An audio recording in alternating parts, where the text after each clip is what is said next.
19장. 예수께서 이 말씀을 마치시고 갈릴리를 떠나 요단강 건너편 유대지방으로 가셨는데 사람들이 또 많이 몰려왔으므로 거기서도 병자들을 고쳐주셨다. 바리새파 사람들이 와서 예수의 속을 떠보려고 무슨 이유든지 있으면 남편이 아내를 버려도 좋습니까? 라고 물었다. 그러자 예수께서는 처음부터 조물주께서 사람을 남자와 여자로 만드셨다는 것과 남자는 부모를 떠나 제 아내와 합하여 한 몸을 이루리라고 하신 말씀을 아직 읽어보지 못하였느냐? 이제 그들은 둘이 아니라 한 몸이다. 그러니 하나님께서 짝지어 주신 것을 사람이 갈라놓아서는 안 된다. 라고 대답하셨다. 그들은 다시 모세는 아내를 버리려 할 때에는 리혼 증서를 써주라고 했으니 그것은 무슨 까닭입니까? 라고 물었다. 예수께서는 모세는 너희의 마음이 굳을대로 굳어져서 아내와 리혼을 해도 좋다고 하였지만 처음부터 그랬던 것은 아니다. 나는 이렇게 말한다. 음행한 까닭 외에 아내를 버리고 다른 여자와 결혼하면 간음하는 것으로 된다고 대답하셨다. 제자들이 이 말씀을 듣고 예수께 남편과 아내의 관계가 그런 것이라면 차라리 결혼하지 않는 것이 좋겠습니다라고 하였더니 예수께서 이렇게 대답하셨다. 그것은 아무나 할 수 있는 일이 아니다. 다만 하나님께서 허락하신 사람만이 할 수 있다. 배 안에서부터 고자로 된 사람도 있고 사람의 손에 의해 고자가 된 사람도 있으며 또 하늘나라를 위하여 스스로 결혼하지 않는 사람도 있다. 이 말을 받아들일 만한 사람은 받아들여라. 그때 사람들이 어린이들을 예수께로 데리고 와서 머리에 손을 얹어 기도하여 주시기를 청하였다. 제자들이 그들을 나무라자. 예수께서는 어린이들이 나에게 오는 것을 막지 말고 그대로 두어라. 하늘나라는 이런 어린이와 같은 사람들의 것이다라고 말씀하셨다. 그리고 그들의 머리 위에 손을 얹어 축복해 주시고 나서 그곳을 떠나셨다. 한 번은 어떤 사람이 예수께로 와서 선생님, 제가 무슨 선한 일을 해야 영원한 생명을 얻겠습니까? 라고 물었다. 예수께서는 왜 너는 나에게로 와서 선한 일에 대하여 묻느냐? 참으로 선하신 분은 오직 한 분뿐이시라. 내가 생명의 나라로 들어가려거든 계명을 지키라고 대답하셨다. 그 젊은이가 어느 계명입니까? 라고 묻자 예수께서는 살인하지 말라, 간음하지 말라, 도적질하지 말라, 거짓 증거하지 말라, 부모를 공경하라, 그리고 내 이웃을 내 몸과 같이 사랑하라는 계명이다라고 대답하셨다. 그 젊은이가 저는 그 모든 것을 다 지켰습니다. 그런데 아직도 무엇을 더 해야 하겠습니까? 라고 다시 묻자 예수께서는 내가 완전한 사람이 되려거든 가서 너희 재산을 다 팔아 가난한 사람들에게 나누어 주라. 그러면 하늘에서 보화를 얻게 될 것이다. 그러니 내가 시키는 대로 하고 나서 나를 따라오라고 하셨다. 그러나 그 젊은이는 재산이 많았기 때문에 이 말씀을 듣고 풀이 죽어 떠나갔다. 예수께서는 제자들에게 이렇게 말씀하셨다. 나는 분명히 말한다. 부자는 하늘나라에 들어가기가 어렵다. 거듭 말하지만 부자가 하나님 나라에 들어가는 것보다는 낙타가 바늘귀로 빠져나가는 것이 더 쉬울 것이다. 제자들이 이 말씀을 듣고 놀라서 그러면 구원받을 사람이 어디 있겠습니까? 라고 물었다. 예수께서는 그들을 똑바로 보시며 그것은 사람의 힘으로는 할 수 없는 일이나 하나님께서는 무슨 일이든지 하실 수 있다고 말씀하셨다. 이 말씀을 듣고 베드로가 예수께 보시다시피 저희는 모든 것을 버리고 주님을 따라옵니다. 그러니 저희는 무엇을 받게 되겠습니까? 라고 물었다. 예수께서는 이렇게 대답하셨다. 나는 분명히 말한다. 너희는 나를 따랐으니 새 세상이 와서 인자가 영광스러운 보좌에 앉아 이스라엘 12지파를 심판하게 될 것이다.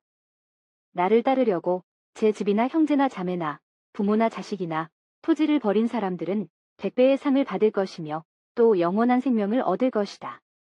그러나 먼저 된 것이 나중이 되고 나중에 된 것이 먼저 되는 사람들이 많을 것이다. 20장. 하늘나라는 이렇게 비유할 수 있다. 어떤 포도원 주인이 자기 포도원에서 일할 일꾼을 얻으려고 어느 날 이른 아침에 나갔다. 그는 일꾼들과 하루 품삯을 돈 한 데나리온으로 정하고 그들을 포도원으로 보냈다. 그리고 9시쯤에 다시 나가서 장마당에 할 일 없이 서 있는 사람들을 보고 당신들도 내 포도원에 가서 일하시오. 그러면 일한 만큼 품삯을 주겠소? 라고 말하니 그들도 일하러 갔다. 주인은 12시와 오후 3시쯤에도 나가서 그와 같이 하였다. 오후 5시쯤에 다시 나가보니 할 일 없이 서 있는 사람들이 또 있어서 왜 당신들은 하루 종일 그렇게 일 없이 서성거리며 서 있기만 하오? 라고 물었다. 그들은 아무도 우리에게 일을 시키지 않아서 이러고 있습니다라고 대답하였다. 그래서 주인은 당신들도 내 포도원으로 가서 일하시오라고 말하였다. 날이 저물자 포도원 주인은 자기 관리인에게 일꾼들을 불러 맨 나중에 온 사람들부터 시작하여 맨 먼저 온 사람들에게 차례로 품삯을 치르시오라고 일렀다. 오후 5시쯤부터 와서 일한 일꾼들이 한 데나리온씩을 받았다. 그런데 맨 처음부터 일한 사람들은 품삯을 더 많이 받으리라고 생각했지만 그들도 한 데나리온씩 밖에 받지 못하였다. 그들은 돈을 받아들고 주인에게 투덜거리며 막판에 와서 1시간밖에 일하지 않은 저 사람들을 온종일 찌는 듯한 더위 속에서 땀을 흘리며 수고한 우리들과 똑같이 품삯을 줍니까라고 따졌다. 그러자 주인은 그들 중에 한 사람을 보고 내가 당신에게 잘못한 것이 무엇이요? 당신은 나와 품삯을 한 데나리온으로 정하지 않았소? 당신의 품삯이나 가지고 가시오. 나는 이 마지막 사람에게도 당신에게 준 만큼의 품삯을 주기로 했소. 내 것을 내 마음대로 처리하는 것이 잘못이란 말이요. 나의 후한 처사가 비위에 거슬린단 말이요. 라고 말하였다. 이와 같이 나중된 사람이 먼저 되고 먼저 된 사람이 나중이 될 것이다. 예수께서 예루살렘으로 올라가시는 도중에 12 제자를 가까이 불러 조용히 말씀하셨다. 우리는 지금 예루살렘으로 올라가고 있으며 거기에서 인자는 대제사장들과 율법학자들의 손에 넘겨져 사형 선고를 받을 것이다. 그리고 이방 사람들의 손에 넘겨져 조롱과 채찍질을 당하며 십자가에 매달려 죽었다가 사흘 만에 다시 살아나게 될 것이다. 그때 세베대의 두 아들이 어머니와 함께 예수께로 왔는데 그 어머니는 무엇인가 청하려고 엎드려 절을 하였다. 예수께서 그 부인에게 무엇을 원하느냐고 물으시자 그 부인은 주님의 나라가 서면 이 두 아들 중 하나는 주님의 오른편에 하나는 왼편에 앉게 해주십시오라고 부탁하였다. 그래서 예수께서 그 형제들에게 너희가 청하는 것이 무엇인지 알고나 있느냐? 내가 마시게 될 잔을 너희도 마실 수 있겠느냐고 물으셨다. 그들이 마실 수 있습니다라고 대답하자 예수께서 다시 이렇게 말씀하셨다.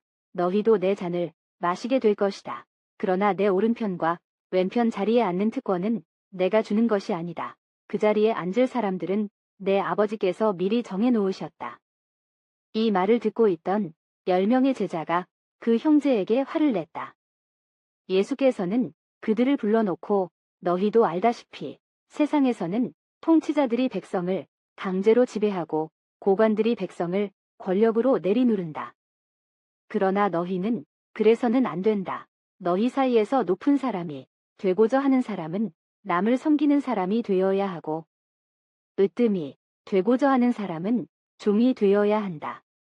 사실은 인자도 섬김을 받으러 온 것이 아니라 섬기러 왔고 많은 사람을 위하여 목숨을 바쳐 몸값을 치르러 온 것이다라고 하였다. 그들이 여리고를 떠날 때에 많은 군중이 예수를 따랐다.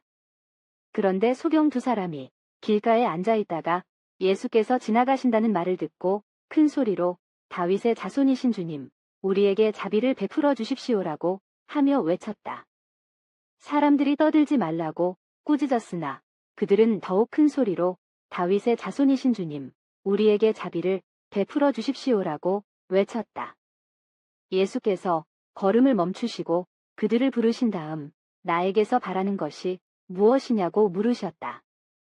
그들이 주님, 눈을 뜨게 해주십시오라고 대답하였다. 예수께서 그들을 측은히 여겨 그들의 눈에 손을 대시자 그들은 곧 눈을 뜨게 되었다. 그리고 예수를 따랐다.